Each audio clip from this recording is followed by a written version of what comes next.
ओम नमः शिवाय। विश्व ज्योतिष केंद्र में आप सबका स्वागत है। पंडित सत्यनारायण शर्मा। मैं आज आपको मांगलिक कुंडली से मांगलिक कुंडली के मिलान के बारे में जानकारी देने जा रहा हूँ, जो बहुत ही रोचक जानकारी है।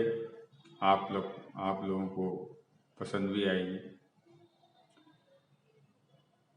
तो मेरे इस चैनल को सब्सक्राइब नहीं किया है तो सब्सक्राइब करें, बेल आइकन की घंटी के बटन को दबाएं, शेयर करें, जिससे अन्य व्यक्तियों को भी इसकी जानकारी मिले।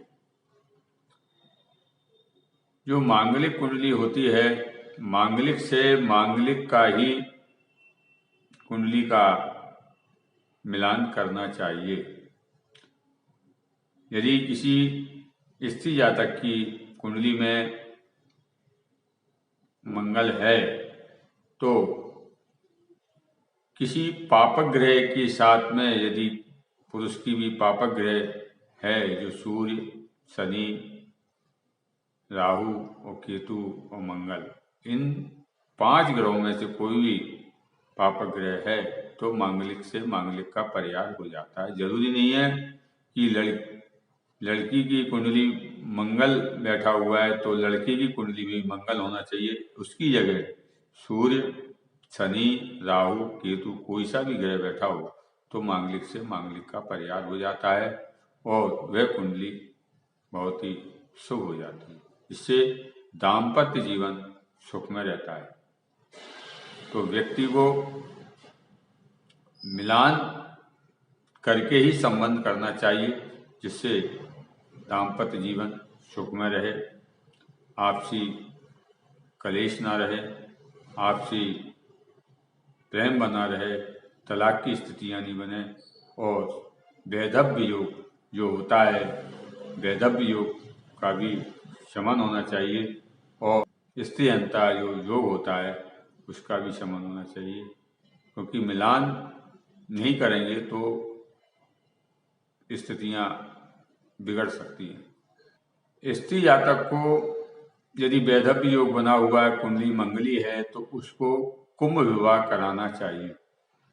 भगवान विष्णु से विवाह होता है। जो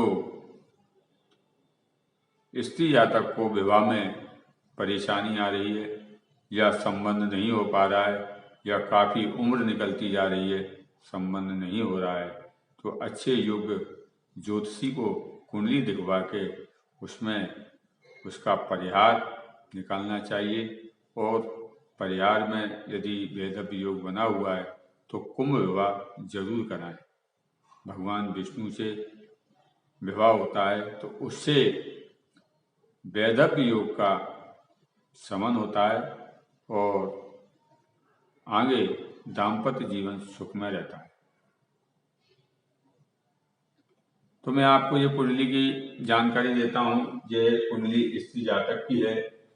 जो अपन वैधव्य योग जो बनता है वो किस प्रकार बनता है, या मांगलिक कुंडली कहलाती है वो किस प्रकार कहलाती है, और उसका अपन मिलान करें तो कौन कौन से ग्रहों से मिलान कर सकते हैं, या उसका मांगलिक परिहार किस प्रकार हो सकता है, वह इस प्रकार है। जैसे मंगली स्त्री कुंडली है, ये प्रथम भाव है, ये चतुर्भुज है, जो प्रथम है, ये दूसरा भाव है, ये तीसरा भाव है, ये चतुर्थ भाव है, ये पंचम भाव है, ये छठा भाव है, ये सप्तम भाव है, ये 8वां भाव है, ये 9वां भाव है, ये 10वां भाव है, ये 11वां भाव है और ये 12वां भाव है। यदि स्त्री जातक की कुंडली में प्रथम भाव में मंगल बैठा हुआ है, या चतुर्थ भाव में मंगल बैठा हुआ है, या सप्तम भाव पति या पत्नी के स्थान में मंगल बैठा हुआ है, या अष्टम भाव मंगल बैठा हुआ है, तो वह कुंडली मंगली कहलाएगी। उसमें शनि, सूर्य, राहु और केतु भी बैठे हुए तो भी वह कुंडली मंगली कहलाएगी। पापक ग्रह का पापक ग्रह से परिहार होना बहुत जरूरी है। नहीं तो दाम्पत्य जीवन में दिक्कतें आती हैं। इसी प्रकार ये पुरुष की कुंडली है, जैसे ये मंगल प्रथम भाव में बैठा हुआ है और पुरुष के प्रथम भाव में सूर्य, शनि या राहु या केतु बैठा हुआ है, तो वह कुंडली भी मंगली हो जाएगी, उससे संबंध हो सकता है। या चतुर्थ भाव में सूर्य, शनि, राहु और केतु बैठे हुए हैं, तो भी वह कुंडली मंगलिक कहलाएगी। और सप्तम भाव में यदि सूर्य, शनि, केतु और राहु बैठे हुए हैं, तो वह कुंडली भी मांगलिक कहलाएगी।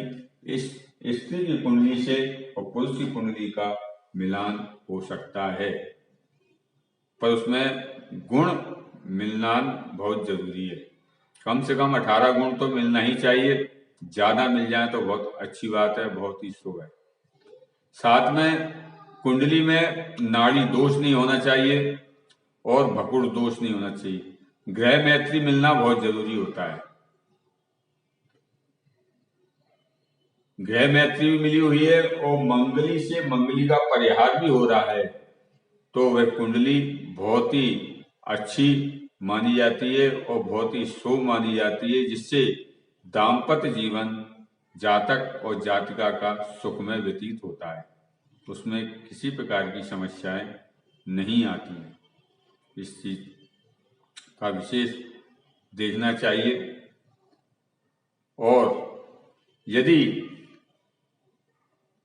पुरुष की कुंडली में पत्नी हंता योग है, जैसे ये है सूर्य, शनि, राहु, केतु, या चतुर्थ में सूर्य, राहु, केतु, शनि बैठे हुए हैं, या सप्तम में सूर्य, शनि, राहु, केतु बैठे हुए हैं, या अष्टम में सूर्य, शनि, राहु, केतु बैठे हुए हैं, तो अर्क विवाह पुरुष को कराना चाहिए, जिससे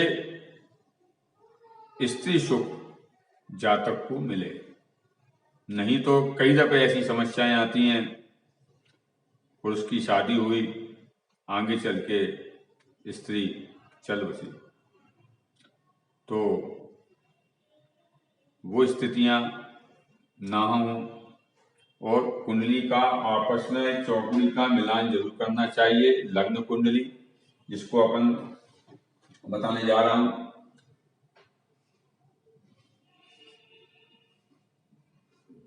लग्न कुंडली से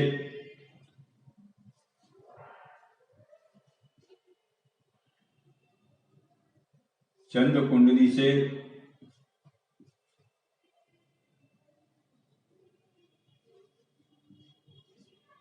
और शुक्र कुंडली से और नवमांश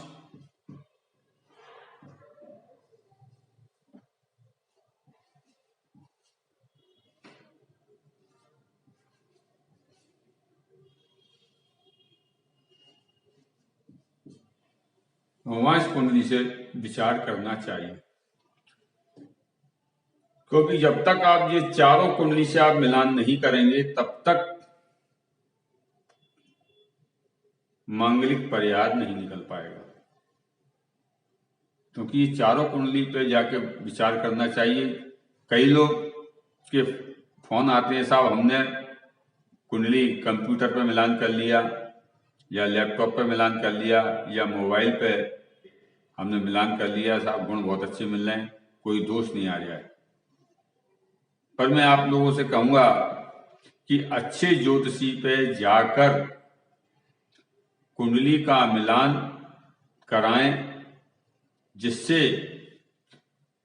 मांगलिक दोष का परिहार निकालना बहुत जरूरी है। यदि परिहार नहीं निकल रहा है, यदि गुण बहुत अच्छे मिल रहे हैं और कुंडली का दोनों का मिलान यदि सही नहीं बैठ रहा है, तो दाम्पत्य जीवन सुख में नहीं रहेगा। क्योंकि कुंडली का मिलान होना बहुत जरूरी है, इससे फिर दाम्पत्य जीवन भी सुख में रहेगा और जो दाम्पत्य जीवन की जो गाड़ी है वो अच्छी तरह से चलेगी। नहीं तो बीच बीच में कई जगह गड्ढे आएंगे और दाम्पत्य जीवन का जो सफर है वो उसमें समस्याएं उत्पन्न होती रहेंगी। कई तरह की समस्याएं को जन्म लेंगे। तो ये मैंने आपको जो जानकारी दी है, आपको अच्छी लगी हो तो उसको लाइक और शेयर जरूर करें। अब मैं आपसे विदा लेता हूँ, आगे भी नई नई जानकारी आपको देता रहूँगा। जय श्री राम।